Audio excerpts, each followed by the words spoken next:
High. High. কেমন আছো? আলহামদুলিল্লাহ ভালো। আচ্ছা, তুমি কি কোনো কারণে আমার থেকে লুকিয়ে বেড়াচ্ছ? কেন লুকাবো? আমি কি তোমাকে ভয় পাই? কেন যেন সবসময় মনে হয় তুমি আমায় দেখছো, কিন্তু আমি তোমায় খুঁজে পাচ্ছি না। জানি না, হতেও পারে। আমাদের কবে দেখা হচ্ছে তাহলে? সেটা আমি কি করে বলবো? সেটা তো তুমি জানো। মানে? আচ্ছা চলো একটা গেম খেলি।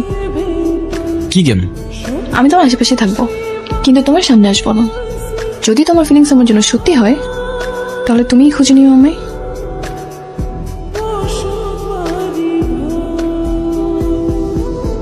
হাই। হাই।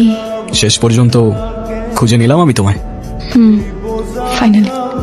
তারপর? তারপর প্রশ্ন তো আছে অনেক, কিন্তু করতে চাই না। তাহলে এখন সত্যি করে বলো তো, তুমি আমার নাম্বার কোথায় পেলে? It's magic. আরে কাম অন, বলো না। শুনো, জাদুঘর কখনো তার রহস্য ফাঁস করে না। ওকে।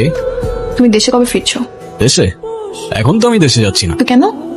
কারণ তো অনেক।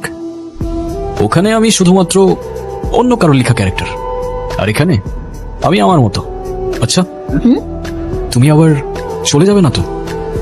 হঠাৎ করেই আবার হারিয়ে যাবে না তো আমার থেকে? যেতে তো হবেই। মানে? মানে বাসায় তো যেতেই হবে। Yeah, right right. Bye. Bye. Hey. Thank you.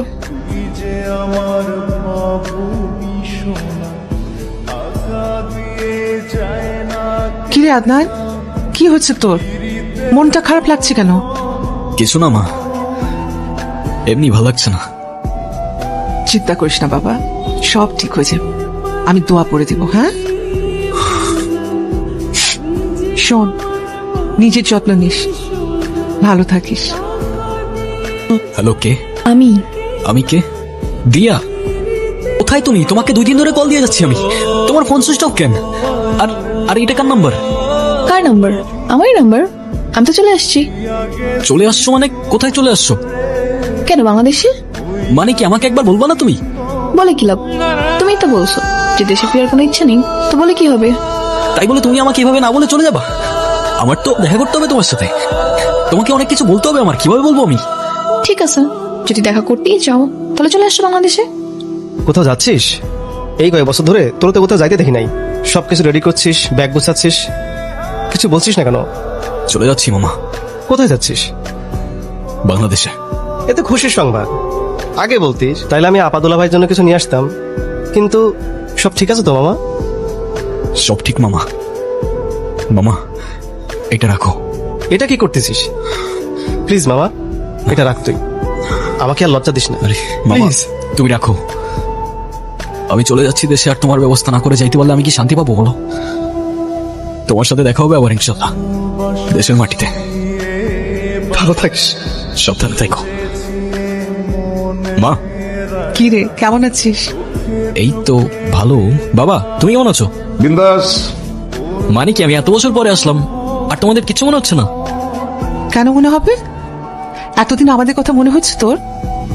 আমার তোমাদের কথা প্রত্যেকটা দিন, প্রত্যেকটা সেকেন্ড মনে পড়ে। তা না হলে কি 3666 কিলোমিটার বাড়ি দিয়ে তোমাদের সাথে দেখা করতে আসতাম? থাক থাক থাক, আর নাটক করতে হবে না। মা, কি ঘুরায় পেঁচায় কথা বলতেছো? আমি ঠিক বুঝতে পারতেছি না। একটু চারপাশে তাকাও, তাহলেই বুঝতে পারবে। দেওয়ার জন্য হলেও শেষমেশ তোকে দেশে ফিরতে হলো। তবুও ভালো যে শেষ পর্যন্ত সে দেশে এসেছে। আর শোন, ওই সামনের ঈদের আগে কিন্তু তোকে আর যেতে দিচ্ছি না। ডোমরি বাবা, এবারের ঈদ তোমাদের সাথেই হবে। বাহ। হায় খোদা, এসব যে তোমার প্ল্যান ছিল আমি 1 সেকেন্ডের জন্য বুঝি না।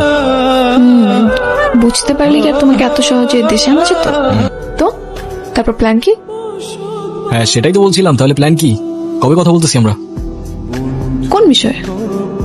কোন বিষয় আবার? Marriage, what else? হ্যাঁ, সামনের মাসে তোমার বিয়ে, এজন্যই তো তাড়াহুড়ো করে দেশে চলে আসলাম।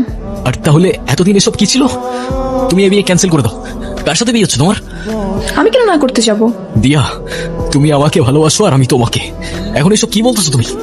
সরি, আমি তোমার এসব কথার অ্যান্সার দিতে একদমই ইন্টারেস্টেড না।